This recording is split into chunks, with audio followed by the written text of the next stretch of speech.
જય સહકાર તાજેતરમાં સમગ્ર રાજ્યમાં થયેલ કમોસમી વરસાદથી રાજ્યના ખેડૂતોને ઊભા પાકમાં ખૂબ મોટી નુકસાની થયેલ છે।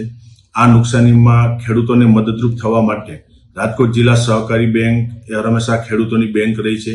રાજકોટ અને મોરબી જિલ્લાના મંડળી મારફત બેંક સાથે જોડાયેલા 2,25,000થી વધુ ખેડૂત સભાસદોને આજે બેંકના બોર્ડ ઓફ ડિરેક્ટરે નિર્ણય કર્યો છે કે હેક્ટરે 12,500 અને વધુમાં વધુ 65,000 રૂપિયા સુધીની કૃષિ લોન 0%એ 1 પણ રૂપિયો વ્યાજ લીધા વગર 1 વર્ષની મુદત માટે આપવાનો આજે બેંકે નિર્ણય કર્યો છે। એની જાહેરાત કરું છું।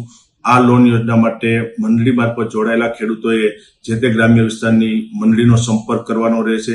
વધારાના કોઈ પણ કાગળ આપ્યા વિના જે પ્રમાણે આપણે ધિરાણ મેળવ્યું છે એ પ્રમાણેની પ્રોસેસ ત્યાં મંડળી મારફત કરી અને આ ધિરાણ વધારાનું છે મેળવી શકશે। આ માટે અમે 1,300 કરોડ રૂપિયાની જોગવાઈ કરી છે। રાજકોટ જિલ્લા સહકારી બેંક હંમેશા ખેડૂતોની બેંક રહી છે અને આજે ફરી એક વખત બેંકે ઉદાર હાથે ખેડૂતોને પડખે ઉભા રહેવા માટે 0%એ 1 વર્ષની મુદત માટે મેક્સિમમ 65,000 રૂપિયા સુધીની 1,300 કરોડની જોગવાઈ કરી અને આ લોન યોજના અમલમાં મૂકી છે એની આજે હું જાહેરાત